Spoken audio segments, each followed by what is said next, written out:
I'm joined today by Stephane Ashpool of Pigalle, the legendary brand from Paris.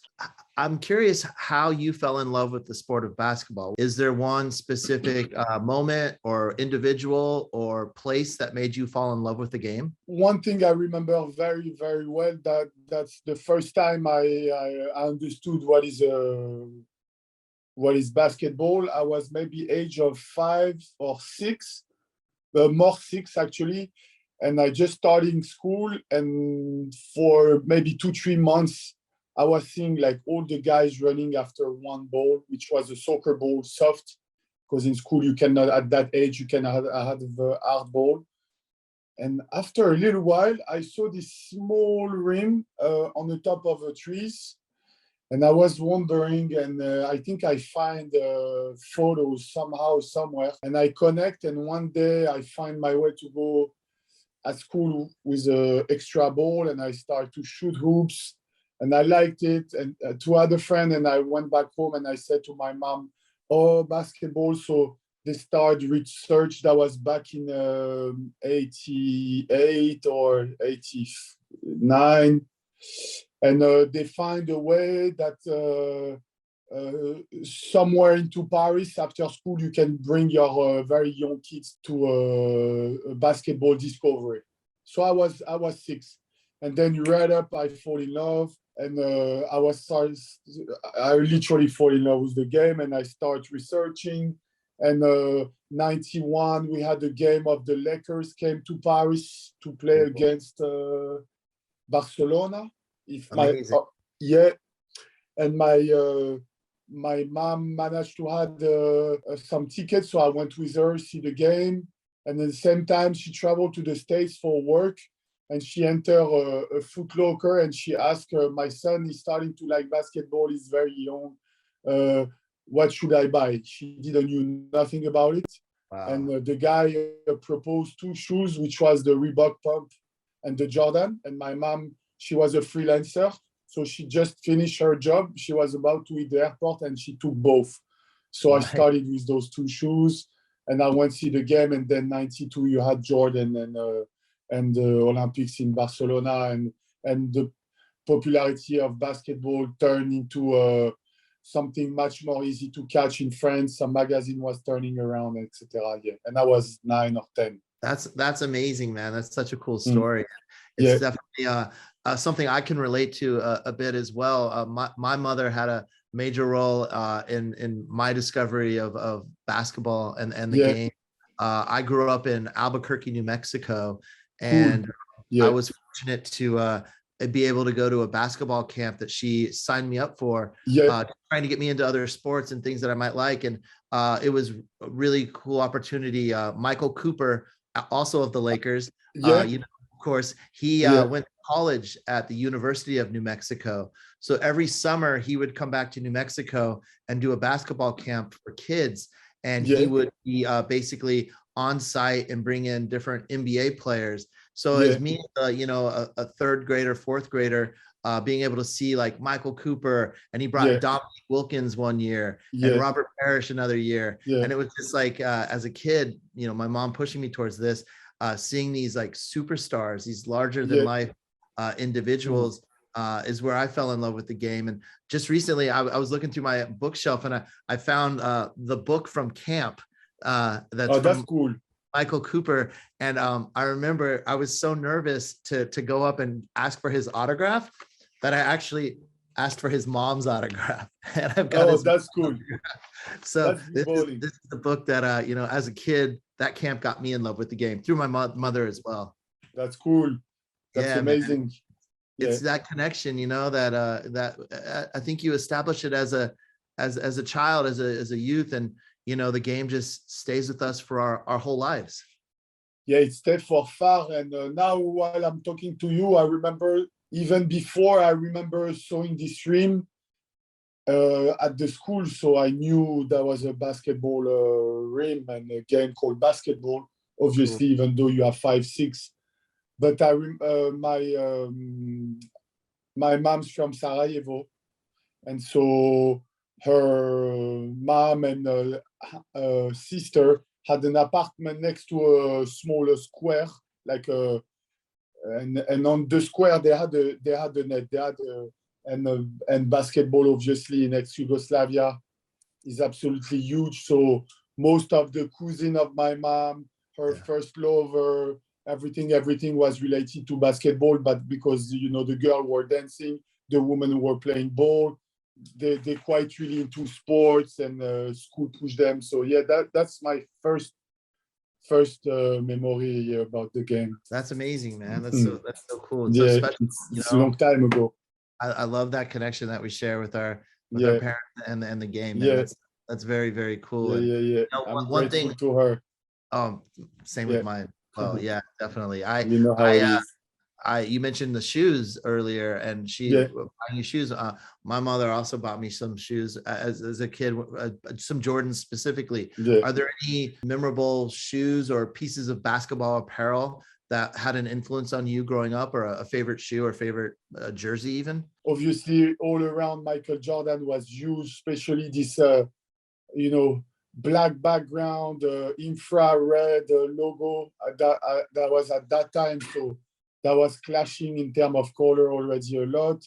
And then after a little bit, my best friend Paul was, he's my forever best friend, his dad was from New York.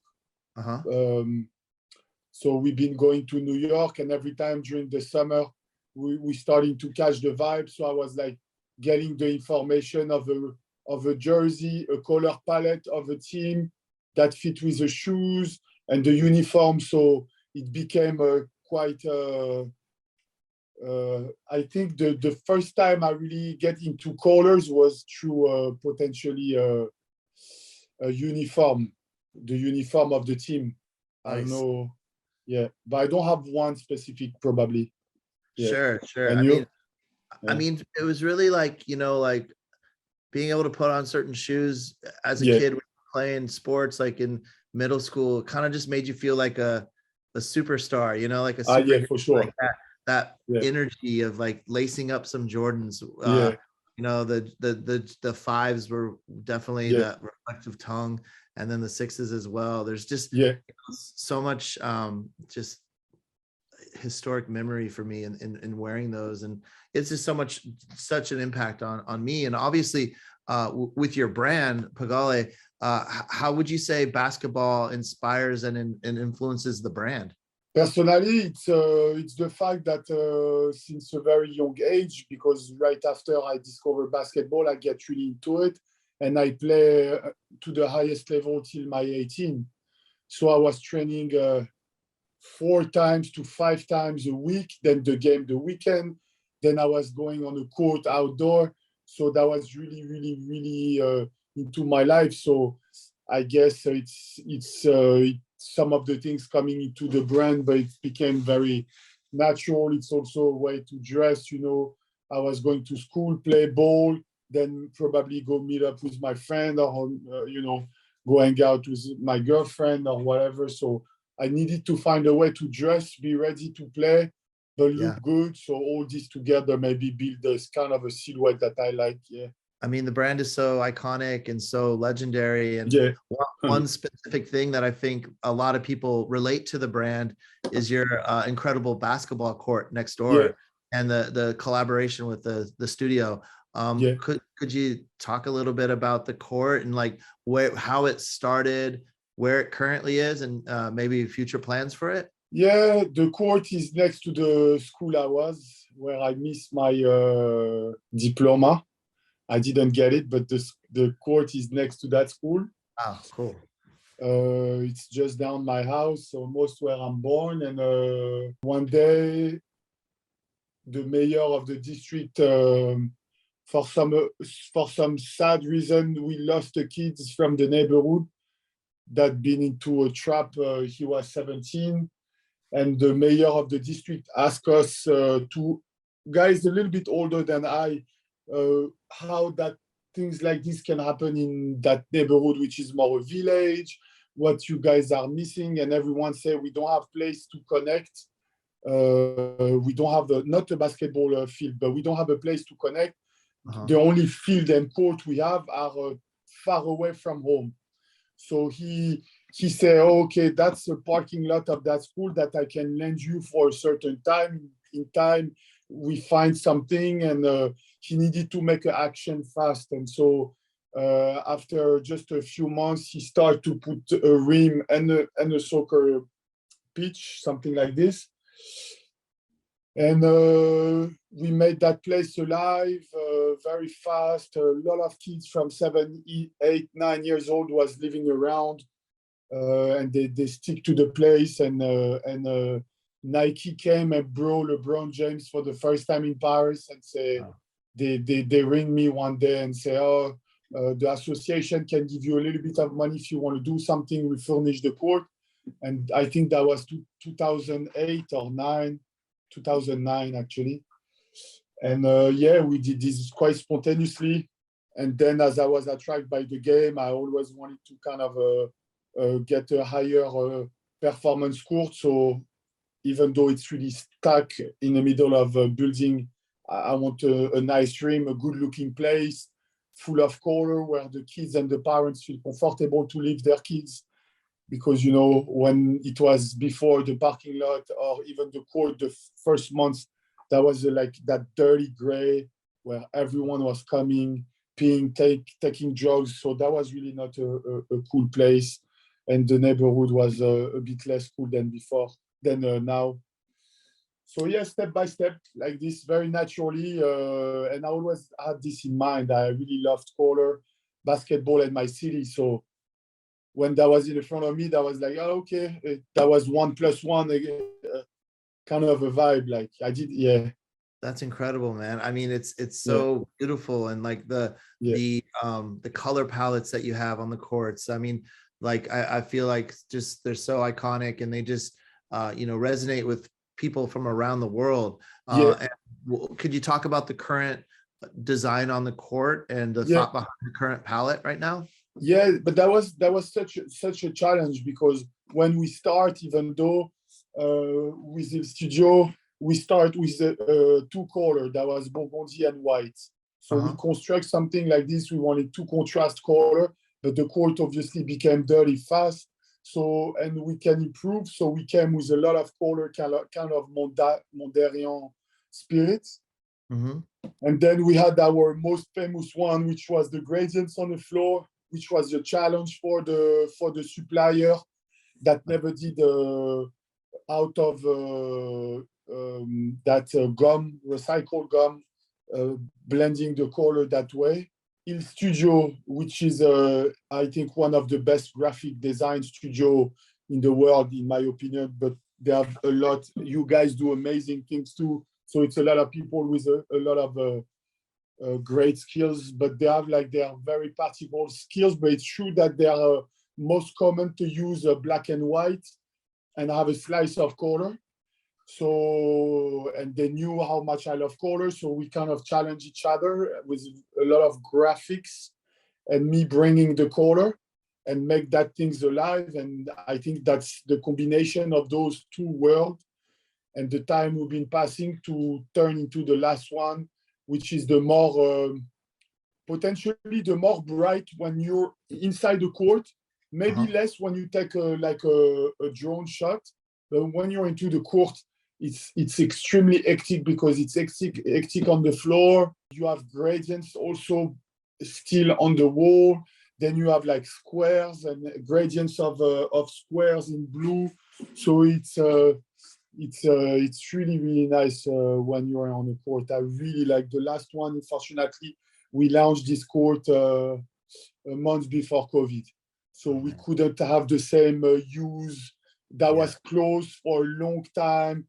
Sure. Then unfortunately, we've been waiting 5 years, but one of the buildings next to the court had water problems. So they need to clean one full wall.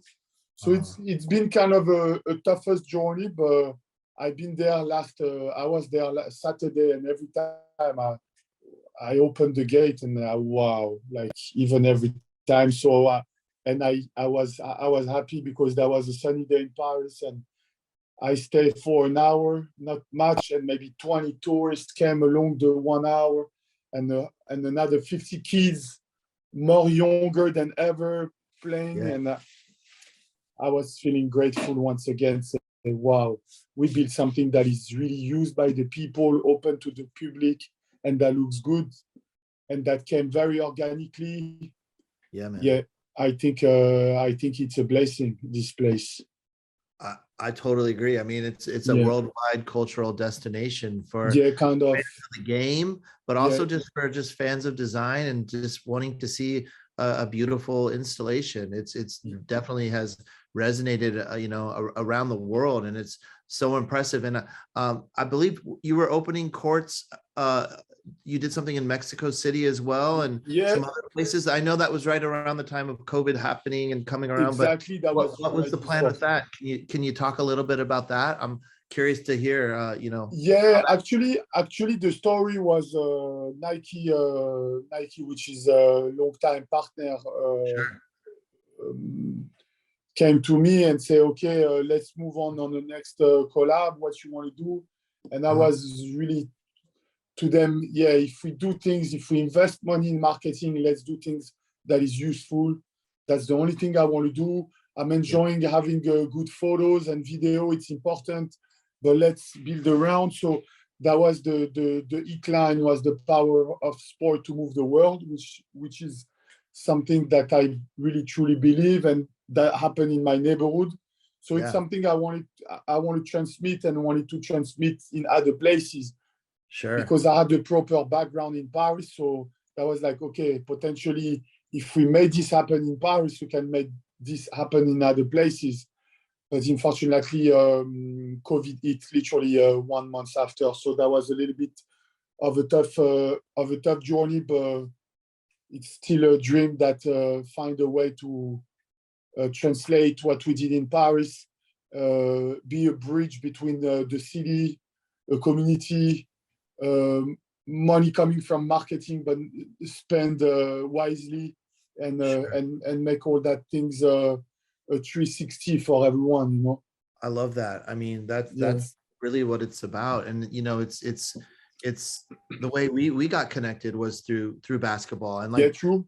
the sport is such a global Yeah, connector and a global way for people to meet other people, to relate with other people, to be inspired by other yeah, brands and players. And yeah, when I think of COVID, one thing that and the first lockdown, one thing I always think of is the Last Dance, and how that was such a form of escape, watching that, the yeah, Bulls documentary, as well as yeah, NBA bubble documentary during when they played in the bubble. It was just yeah, a sense of relief from what was happening. And basketball was really that point of just escape, really, and really yeah. that point of just relief, and just to be able to dial away. Enjoy And what? Yeah, yeah, it was really, and it still is, I mean, with the yeah, upcoming ongoing NBA season, yeah, all-star stuff, and WNBA off season has become a lot more of a talking point as well. So it's like yeah.